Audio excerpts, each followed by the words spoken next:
और आइए वंदे भारत की शुरुआत करेंगे लोकतंत्र के मंदिर से आई हंगामे की तस्वीरों के साथ, जहां पर हंगामा है, वार है और सियासी तकरार भी है। बजट सत्र जारी है और इसी के साथ सदन में हंगामा भी जारी है। लोकसभा हो या फिर राज्यसभा, कमोबेश हर जगह एक जैसी ही तस्वीरें सामने आ रही हैं।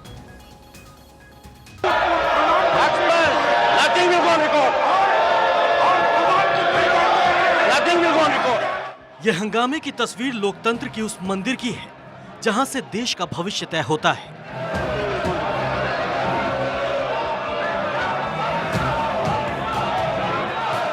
ये शोर शराबे की आवाज उस तहलीज से है जहां जनता के मुद्दे तय होते हैं।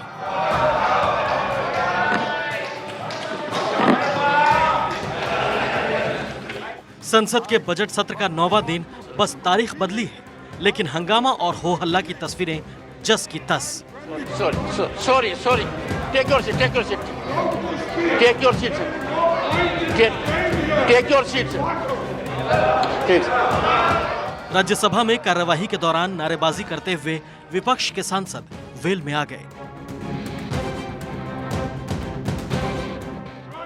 हंगामा ज्यादा बढ़ा तो सभापति जगदीप धनखड़ ने सभी से अपनी सीट पर वापस जाने की अपील की, चेतावनी दी, लेकिन विपक्ष के मानने से इनकार कर दिए। आप अपने सदस्यगण को अपनी कुर्सी पर जाने दीजिए। सदन में हंगामा बढ़ने के बाद सभापति जगदीप धनखड़ ने नासिर हुसैन, इमरान प्रतापगढ़ी, केतकर जी, राजीव रंजन, रणदीप सुरजेवाला, जयराम रमेश, तुलसी, केसी वेणुगोपाल, प्रदीप भट्टाचार्य, नीरज डांगी, दीपेंद्र हुड्डा का नाम लेते हुए सदन की कार्यवाही से बाहर कर दिया। जगदीप धनखड़ की ओर से जैसे ही विपक्ष के इन सांसदों को नेम करने का ऐलान किया गया, सदस्यों ने कहा कि अदानी का भी नेम कीजिए।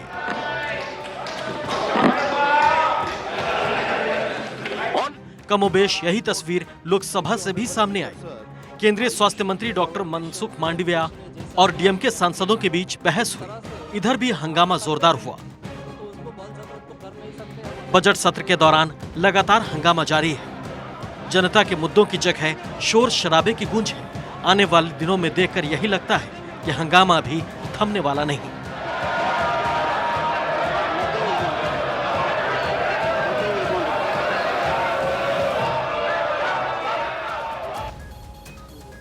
अगली खबर भी राजधानी दिल्ली से ही है। दिल्ली के मेहरौली के लोगों के लिए आज का दिन बेहद अहम रहा। दिल्ली हाई कोर्ट ने घरों को तोड़ने के लिए 16 फरवरी तक के लिए स्टे लगा दिया। इससे पहले अतिक्रमण हटाने के लिए जो पुलिस पहुंची, वहां पर मौजूद लोगों के बीच झड़प की स्थिति बनी, जिससे लोग नाराज नजर आए।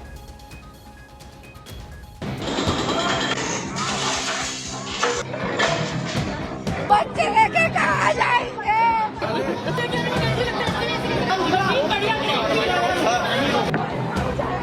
कोई नहीं है घर में, खाली बच्चे हैं और हम हैं।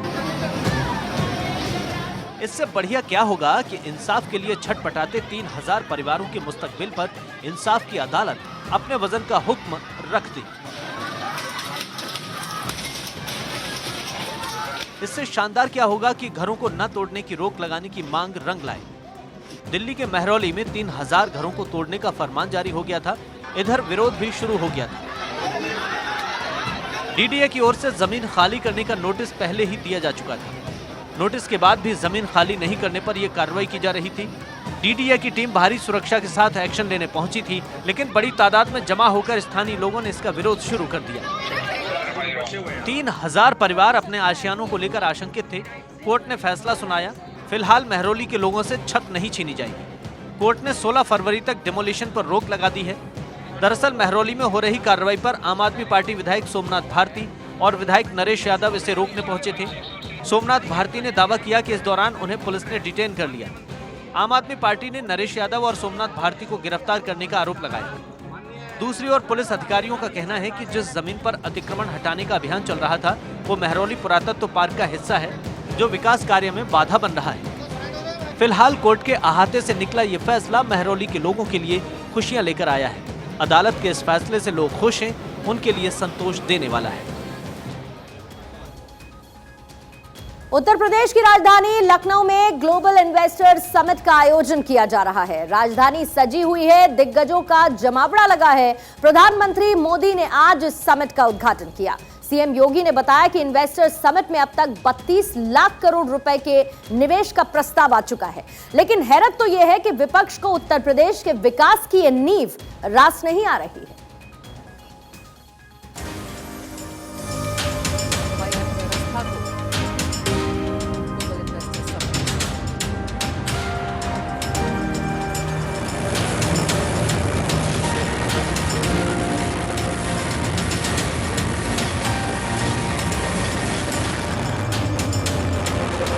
रोजगार व्यापार के लिहाज से उत्तर प्रदेश के लिए आज का दिन बेहद खास है। सूबे की राजधानी लखनऊ में ग्लोबल इन्वेस्टर समिट 2023 का इनॉग्रेशन प्रधानमंत्री मोदी ने किया। सिर्फ 5-6 साल के भीतर यूपी ने अपनी एक नई पहचान स्थापित कर ली है और डंके की चोट पर कर दी है। अब यूपी को सुशासन से, गुड गवर्नेंस से पहचाना जा रहा है।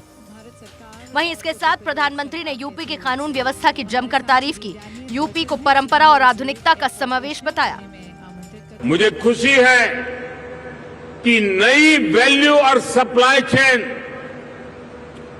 विकसित करने के लिए यूपी आज एक नया चैंपियन बनकर उभर रहा है।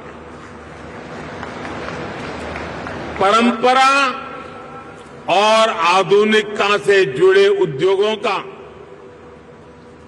एमएसएमईज का एक बहुत ही सशक्त नेटवर्क आज उत्तर प्रदेश में वाइब्रेंट है। पीएम ने बदलते यूपी की कहानी सभी को सुनाई। उन्होंने बताया कि यूपी देश के उस इकलौते राज्य के रूप में जाना जाएगा जहां 5 अंतर्राष्ट्रीय हवाई अड्डे हैं। पीएम ने ब्रांड यूपी का जिक्र किया, भदोही की कालीन और बनारस के सिल्क का जिक्र किया। यहां भदोही के कालीन और बनारसी सिल्क है, भदोही कारपेट क्लस्टर और वाराणसी सिल्क क्लस्टर भी, और उसकी वजह से यूपी भारत का टेक्सटाइल हब है। वहीं रक्षा मंत्री राजनाथ सिंह ने कहा कि छद्म समाजवाद ने भारत के औद्योगिकरण को नुकसान पहुंचाया। सीएम योगी ने बताया कि इन्वेस्टर समिट में अब तक 32 लाख करोड़ रुपए के निवेश के प्रस्ताव आए हैं।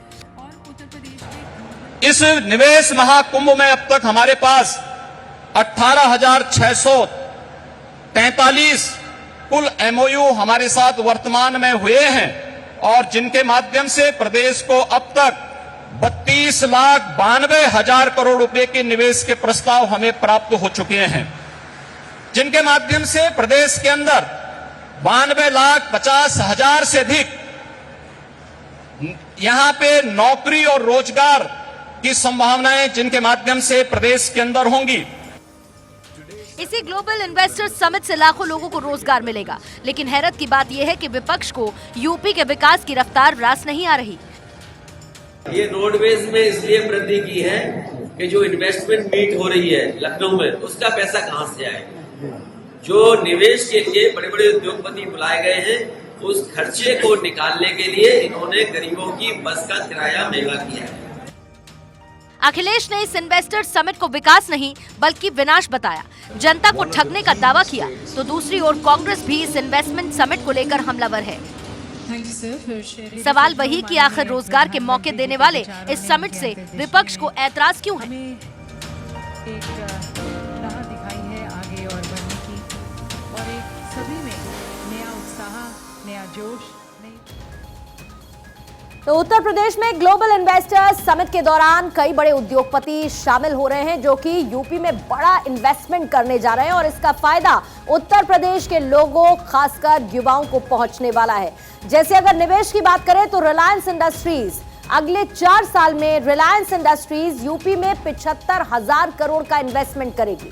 इससे 1 लाख लोगों को रोजगार मिल पाएगा और 2023 के आखिर तक यूपी के सभी शहरों में 5G रोल आउट का ऐलान भी रिलायंस की तरफ से किया गया है। अगला ग्रुप है आदित्य बिरला का, जिनकी तरफ से 25,000 करोड़ निवेश किए जाएंगे। अगर हम टाटा की बात करें तो टाटा ने साफ कहा कि वो उत्तर प्रदेश के विकास में सहयोग के लिए प्रतिबद्ध है और उनकी तरफ से ये इन्वेस्टमेंट भी लगातार जारी रहेगा। कुल मिलाकर बड़े बड़े उद्योगपतियों की तरफ से निवेश को लेकर जो बातें की गई, उससे ये तो साफ होता है कि उत्तर प्रदेश विकास की तरफ अग्रसर होता जा रहा है और जैसे जैसे उत्तर प्रदेश में ये निवेश आएगा वैसे वैसे उत्तर प्रदेश जुझारू राज्य बनेगा और वहां के लोगों को, युवाओं को रोजगार के बड़े मौके मिल पाएंगे। अगली खबर देश की प्रगति से ही जुड़ी हुई है, क्योंकि देश की प्रगति को वंदे भारत दोगुनी रफ्तार दे रहा है। आर्थिक राजधानी कहे जाने वाली मुंबई को 2 नई वंदे भारत ट्रेन की सौगात मिली। प्रधानमंत्री ने हरी झंडी दिखाई, जिसके साथ ही अब देश भर में 10 वंदे भारत ट्रेन चलने लगी है।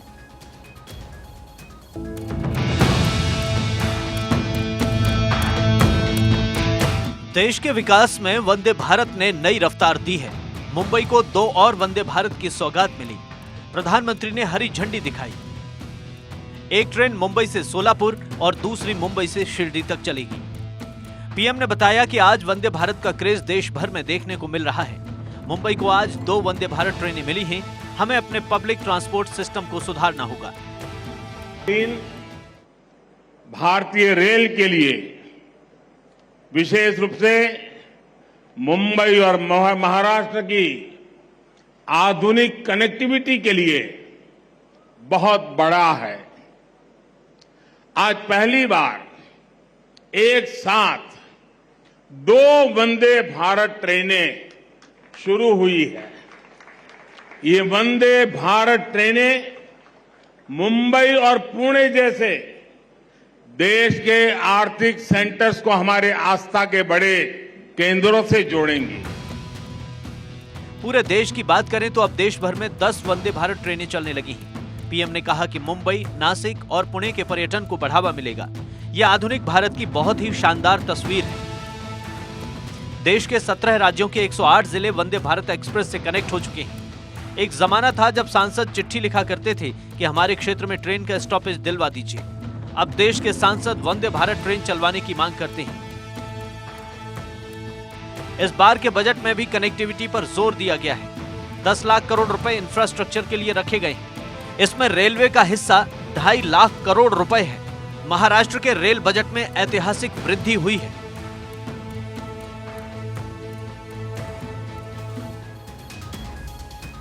इसरो ने एक और उपलब्धि हासिल की है। इसरो ने सबसे छोटा रॉकेट SSL VD2 को श्रीहरिकोटा सतीश धवन अंतरिक्ष केंद्र से लॉन्च कर दिया और इस उपलब्धि के लिए इसरो चीफ S सोमनाथ के सभी वैज्ञानिकों को उनकी तरफ से बधाई दी गई। 3, 2, 1, 0. Beautiful launch of SSL VD2 EOS 07. ISRO ने अपना सबसे छोटा रॉकेट SSL VD2 लॉन्च कर दिया है। स्मॉल सैटेलाइट लॉन्चिंग व्हीकल की लॉन्चिंग सुबह 9:28 पर श्रीहरिकोटा के सतीश धवन लॉन्चिंग सेंटर से हुई। SSL VD2 3 सैटेलाइट्स लॉन्च करने में कामयाब रहा। We have confirmation from the Range Operations Director of the normal performance of Stage 1, which ये SSLV को लॉन्च करने की दूसरी कोशिश थी। इसके पहले 9 अगस्त 2022 को पहली कोशिश नाकाम रही थी। SSLV ने जो 3 सैटेलाइट लॉन्च किए, अमेरिका जानुस 1, चेन्नई के स्पेस स्टार्टअप का आजादी सेट 2, इसरो का EOS 7 शामिल है। SSLV D2 ने पृथ्वी की लोअर ऑर्बिट में 15 मिनट तक उड़ान भरी। इसके बाद सैटेलाइट को 450 किलोमीटर दूर ऑर्बिट में छोड़ दिया गया। इसरो चीफ सोमनाथ ने SSLV D2 की लॉन्चिंग के बाद कहा, अब हमारे पास एक नया लॉन्च व्हीकल है। SSLV D2 ने दूसरी कोशिश में सैटेलाइट्स को एकदम सही तरीके से ऑर्बिट में छोड़ दिया है। SSLV को डेवलप करने का मकसद छोटे सैटेलाइट लॉन्च करना है। इसके साथ ही पोलर सैटेलाइट लॉन्च व्हीकल का इस्तेमाल अब तक लॉन्चिंग में बहुत ज्यादा किया जाता है। SSLV के चलते अब ये बड़े मिशन के लिए फ्री हो सकेगा। SSLV 10 से 500 किलोमीटर के ऑब्जेक्ट को 500 किलोमीटर दूर प्लेनर ऑर्बिट में ले जा सकता है। तो इसरो की तरफ से ये कीर्तिमान रचा गया, लेकिन इसकी खासियत क्या है ये भी आपको बता देते हैं। और बात हो रही है SSLV D2 की। आइए, 156.3 किलोग्राम इसका वजन, एक जानकारी के तौर पर 500 किलोग्राम तक के उपग्रह कक्षा में लॉन्च करने में इसका इस्तेमाल किया जा सकता है।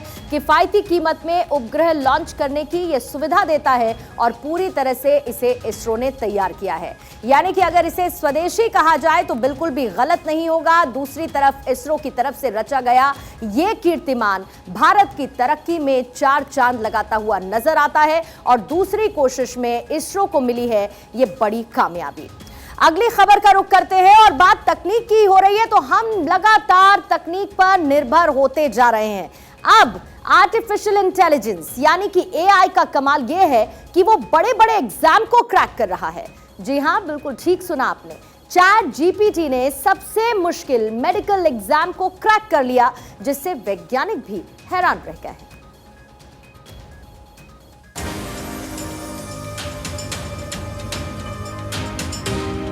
आर्टिफिशियल इंटेलिजेंस की दुनिया में तहलका मचा रहा ChatGPT अब उस पेशे में एंट्री लेने की कोशिश में है।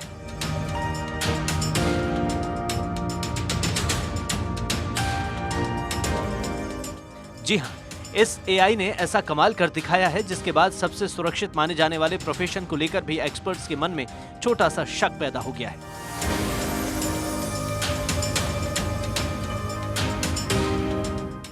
AI बॉट ChatGPT ने सबसे मुश्किल मेडिकल एग्जाम में से एक USMLE एग्जाम क्रैक कर लिया। यह परीक्षा अमेरिका में डॉक्टर्स को देनी पड़ती है। इसे पास करने के बाद ही उन्हें US में मेडिकल प्रैक्टिस का लाइसेंस मिल पाता है।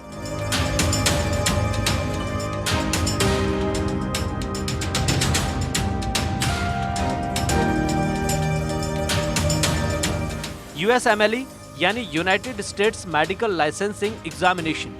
यूएस में इसे टफेस्ट मेडिकल एग्जाम का दर्जा दिया गया है। मीडिया रिपोर्ट्स के मुताबिक इस आर्टिफिशियल इंटेलिजेंस सॉफ्टवेयर ने 3 पार्ट में होने वाली इस परीक्षा में 52.4 से लेकर 75% तक स्कोर कर लिया, जबकि इस परीक्षा में अब तक का सबसे हाई परसेंटेज 60% रहा है।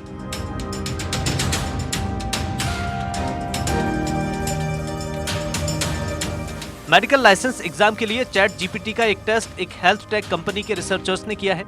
GPT से जून 2022 में हुई USMLE परीक्षा से कुल 350 सवाल पूछे गए। AI ने जो आंसर दिए उन्हें 2 डॉक्टर्स ने जांचा।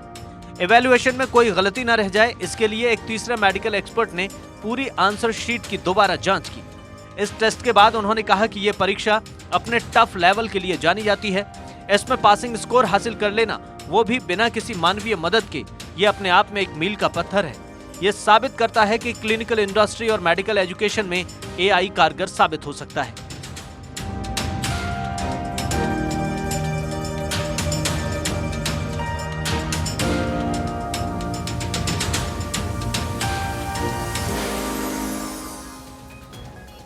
भारत में पहली बार लिथियम का बड़ा भंडार मिला है और इस अरबों रुपए के भंडार से देश को कई फायदे हो सकते हैं। जहां पर एक तरफ दुनिया ग्रीन एनर्जी में शिफ्ट हो रही है और ऐसे समय में लिथियम का भंडार मिलना किसी जैकपॉट से कम नहीं।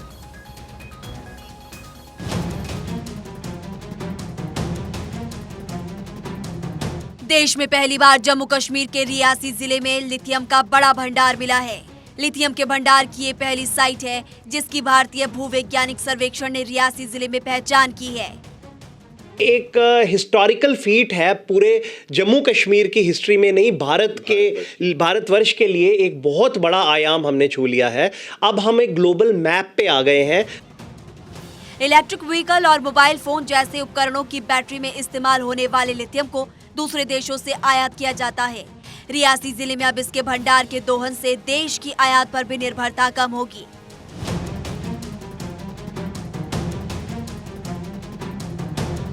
भारतीय भूवैज्ञानिक सर्वेक्षण ने पहली बार जम्मू कश्मीर के रियासी जिले के सलाल हैमाना क्षेत्र में 5.9 मिलियन टन के लिथियम अनुमानित संस्थान स्थापित किए हैं। लिथियम एक अलौह धातु है जो mobile phone, laptop, digital camera और इलेक्ट्रिक वाहनों के लिए रिचार्जेबल बैटरी में उपयोग किया जाता है। इसके अलावा इसका उपयोग खिलौनों और घड़ियों के लिए भी किया जाता है। इस समय भारत लिथियम के लिए पूरी तरह दूसरे देशों पर निर्भर है।